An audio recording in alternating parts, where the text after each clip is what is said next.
Good evening and welcome to another informative edition of the Evening Review.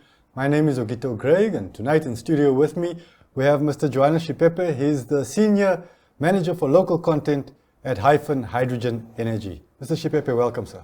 Thank you, Ogito. Pleasure to be here. Thank you very much. How far has the massive Hyphen Hydrogen Energy project in the deep south of Namibia progressed now? Yeah, so as you know, we have signed what we call a feasibility and implementation agreement with government back in 2023. Since that, we've been engaged in a number of early engineering sort of work, concepts and studies to just understand some of the early risks of the project. We've done some early environmental work. We are now at a stage where we are moving into the formal feasibility study stage. But before that, obviously, you might have seen that we've done quite a number of developments as far as infrastructure in the park is concerned. So, for example, we have installed 10 meteorological met masts, which allows us just to get an understanding of the wind regime and behavior in the park, which will give us a better view on where we, for example, will place the wind turbines. But now we are sort of in the feasibility study stage, and we are now going to do some key activities. One of them obviously is to understand from a technical perspective whether the project will be feasible. From an environmental perspective, we need to carry out what we call the environmental impact assessment. And then we'll also be doing a lot of key activities around raising the financing for the project, ensuring that we have the offtake for the molecule that we are producing, but also do some of the social studies around employment and local content, and of course a lot of other social work with support that we're providing to the town council and working with government. So those will be some of the activities we'll be doing during this feasibility study. So we have about 2 years to do this feasibility study, and then by end of next year, which will be the second year, we will then hand over that feasibility study report to government. Government will have a validation period where they need to verify and assess that feasibility study report. So they have about 6 months to 12 months to do that. After that, if it is approved, we then start with the construction of the project. I see. Yeah. And that park is it's a national park in the deep south. What's the name of the park? It is formerly known as the Sperrgebied National Park. It is now known as the, pardon my language, but the Tsaukaib National Park. It's about 10 to 20 kilometers outside Lujitz. And when you actually start with the construction and the whole structure is built, what are we talking about? How big will it be, and what will be the different parts of it? So at current estimates, obviously as we go through the feasibility study, we'll get to a more refined figure of what that looks like. But at current estimates, the project will cost around 10 billion US dollars. I think that's in Namibian terms almost 190 billion Namibian dollars, so equivalent to the GDP of the country. And of course, those funding will go towards putting up the required infrastructure, all the way from wind turbines, solar panels, putting up the required pipelines to pump the water and the hydrogen to and from the different sites. Including other infrastructure such as ammonia storage facilities, port facilities, roads, and a long list of infrastructure that needs to be put up because the scale of the project is so large, and that demands really why the project cost will be that high. Yeah. And I guess with such a big project, you can't make mistakes. That's why you got to do all these studies and preparation. 100%. I mean, that's why we're doing this over the 2-year period, right? But we've actually started earlier than that. Is really to understand what are the environmental sort of sensitivities in the area, environmental risk, and what do we need to avoid and mitigate. And then based on that, they can help us understand, from a technical perspective, how we can design and hopefully develop this particular project. And then, of course, look at other elements around raising the finances and ensuring that we have the right offtake for the project. Tell us more about the local content roadshow that Hyphen is engaged upon. Which towns have you visited, and where will the roadshow go next? Sure. So I think you might be aware that as Hyphen, we've set ourselves some targets around what we want to localize. So in the agreement, we said we would want to spend at least 30% of the investment on local companies providing goods and services, throughout the construction and operations period.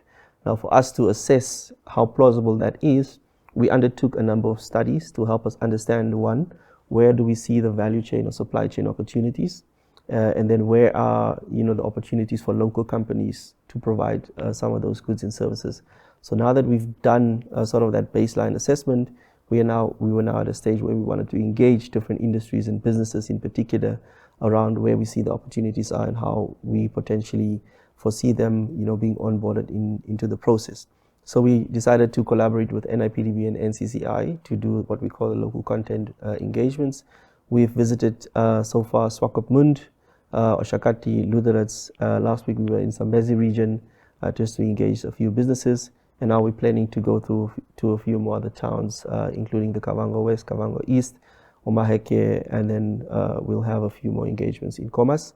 Of course, we will, we're going to look at other 4 platforms to utilize to also reach out and engage, more and more businesses and industries to help create awareness and share some of the information that we have. Is it practical to go to Zambezi, Kavango West, Kavango East when the project is in the deep south? Yeah, no, it's a valid question. The reason why we went to Zambezi is we actually synchronized some of our other internal efforts. So you might have seen part of our team members at Hyphen also doing what we call the Socioeconomic Development Framework roadshows.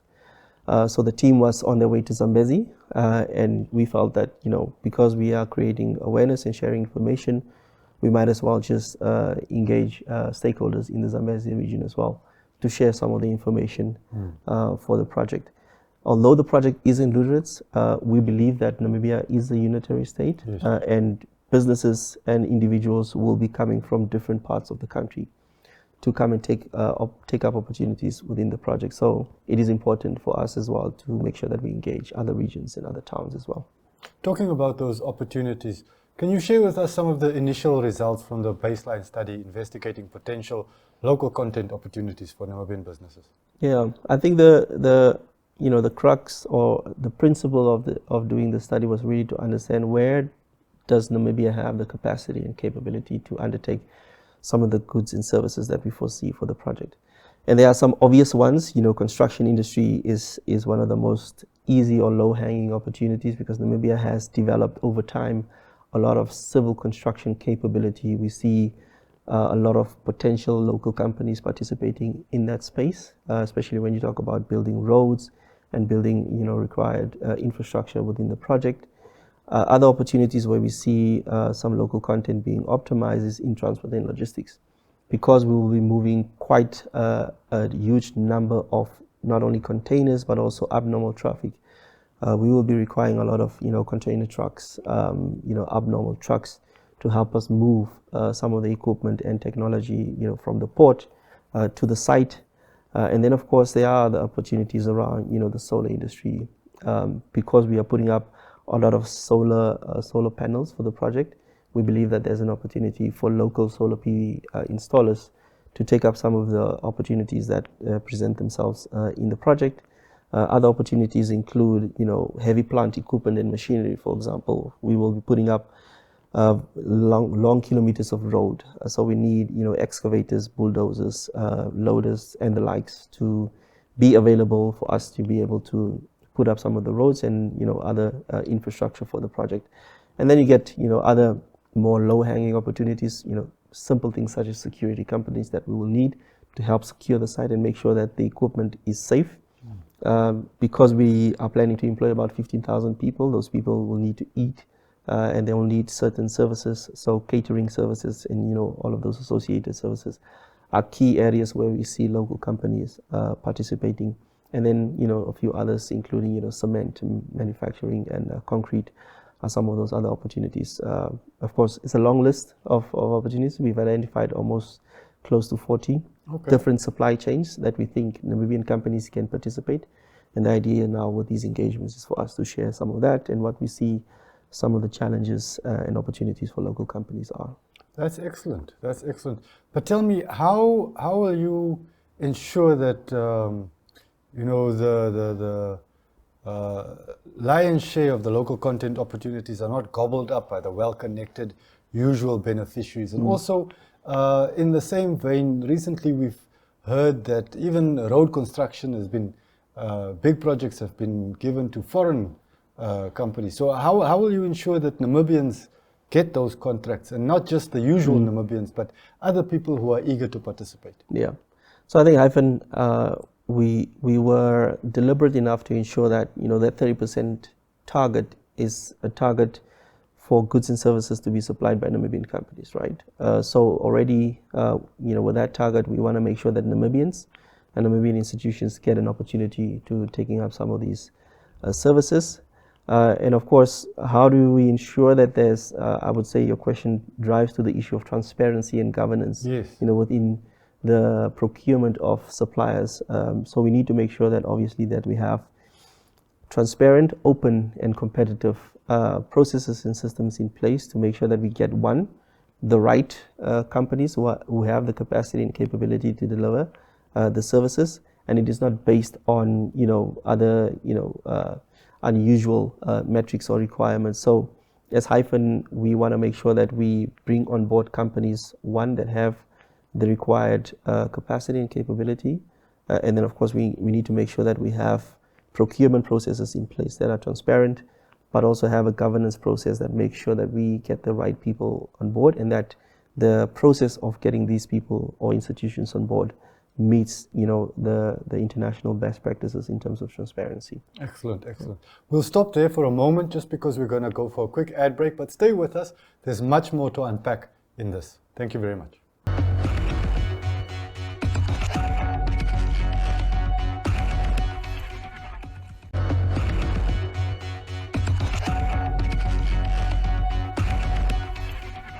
Welcome back to the Evening Review. My name is Ogito Craig, and in studio with me today, Mr. Johannes Shipepe.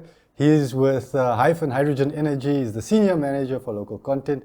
Mr. Shipepe, earlier on our conversation, you did mention the issue of funding. Can you tell us how you have progressed to date in terms of funding? Have you been able to secure all the funding? What's still outstanding in terms of that? Yeah, I think the nature of the project and the process that we are following, raising funding or financing is a process. So what I can say is that we have a dedicated team, commercial and financing team, that works exclusively on making sure that we engage the right partners, we engage the right financiers to give them confidence around availing financing for the project. And that is an ongoing process. We have at least this year and next year to make sure that we have raised the right amount of financing for the project, but also that we work with the right partners in getting this financing. So we will know with certainty, over the next few months, or at least during the course of this year and next year, how we fare with that particular process.